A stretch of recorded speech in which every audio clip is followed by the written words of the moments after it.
Viewers, आज की video में हम डिस्कस करेंगे कॉलोनियलिज्म और इम्पीरियलिज्म के दरमियान डिफरेंस को, कि इनके दरमियान क्या फ़र्क है। वन बाय वन हम कुछ पॉइंट्स को डिस्कस करेंगे ताकि इनके दरमियान जो भी फ़र्क है वो हमें क्लियर हो जाए, हमें आसानी से समझ आ जाए। बेसिकली ये दोनों टर्म्स इंटरकनेक्टेड हैं, यानी कुछ हद तक एक दूसरे से मिलती जुलती हैं।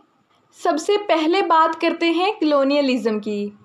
कॉलोनियलिज्म एक ऐसा प्रोसेस है जिसमें पावरफुल कंट्रीज़ अपनी पावर और इन्फ्लुएंस को बढ़ाने के लिए कॉलोनीज़ बनाते हैं, यानी वीकर कंट्रीज़ और टेरिटरीज़ पर अपना कंट्रोल इस्टेब्लिश करते हैं। पावरफुल कंट्रीज़ के लोग इन टेरिटरीज़ में जाकर सेटल हो जाते हैं, वहाँ जाकर रहने लगते हैं जिन टेरिटरीज़ को इन्होंने कॉलोनाइज़ किया होता है, और फिर वहाँ के लोगों को कंट्रोल करते हैं, उनके रिसोर्सेज को एक्सप्लॉइट करते हैं। मिसाल के तौर पर the British colonisation of India. Britain ने इंडियन टेरिटरीज़ को कंट्रोल करने की कोशिश की, वहाँ अपना रूल इस्टेब्लिश किया, यानी ब्रिटेन ने इंडिया को कॉलोनाइज़ किया। इंडिया पर कई सालों तक हुकूमत की, वहाँ के लोगों को कंट्रोल किया, उनके रिसोर्सेज को एक्सप्लॉइट किया, और ब्रिटिशर्स ने उन्हें अपने फ़ायदे के लिए इस्तेमाल किया। दूसरी तरफ इम्पीरियलिज्म एक ब्रॉडर कॉन्सेप्ट है जो कॉलोनियलिज्म को अपने अंदर लेता है, यानी कॉलोनियलिज्म इम्पीरियलिज्म के अंडर आता है।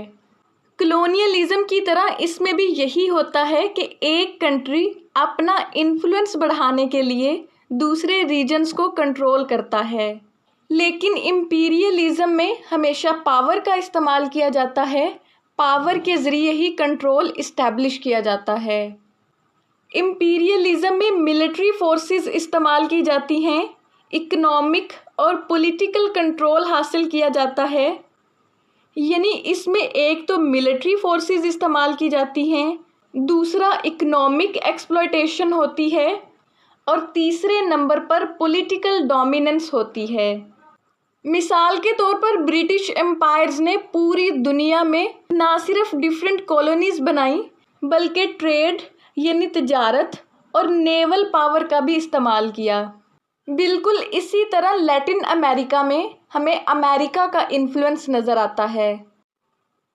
इनके ऑब्जेक्टिव की बात करें तो कॉलोनियलिज्म का ऑब्जेक्टिव होता है कि कॉलोनियल लैंड्स पर सेटल होकर वहाँ के रिसोर्सेज को एक्सप्लॉइट किया जाए, लेकिन इम्पीरियलिज्म का ये मकसद होता है कि वह दूसरे रीजन्स को कंट्रोल करके अपनी पावर और इन्फ्लुएंस बढ़ाएं।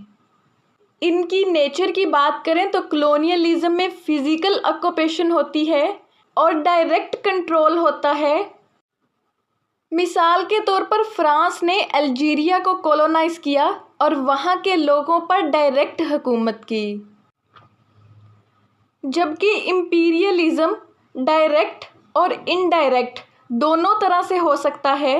डायरेक्ट कंट्रोल में कॉलोनीज़ बनाई जाती हैं और इनडायरेक्ट कंट्रोल में इकोनॉमिक और पॉलिटिकल इन्फ्लुएंस होता है या मिलिट्री प्रेजेंस होती है।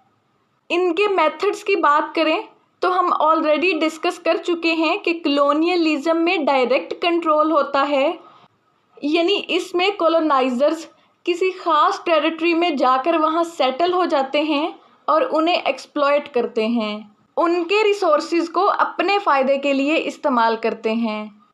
लेकिन इम्पीरियलिज्म के कई मेथड्स हैं, जिनमें एक तो ये कॉलोनियलिज्म ही है, दूसरा इकोनॉमिक कंट्रोल है, यानी लेन देन के मामलात किए जाते हैं जिनमें वीकर कंट्रीज़ को नुकसान पहुंचाया जाता है और उन्हें डिपेंडेंट बना दिया जाता है, यानी वो कॉलोनाइजर्स पर डिपेंड करने लगते हैं, उनके दबाव में आ जाते हैं। यूं कॉलोनाइजर्स इकोनॉमिक कंट्रोल हासिल कर लेते हैं। इनकी ड्यूरेशन की बात करें तो कॉलोनियलिज्म ज़्यादा अरसे तक रहता है। ये लॉन्ग टर्म सेटलमेंट होती है जो सदियों तक रहती है। मिसाल के तौर पर ब्रिटिश रूल इंडिया पर 18th सेंचुरी में इस्टेब्लिश हुआ, यानी 18th सेंचुरी में ब्रिटेन ने इंडिया पर हुकूमत करना शुरू की थी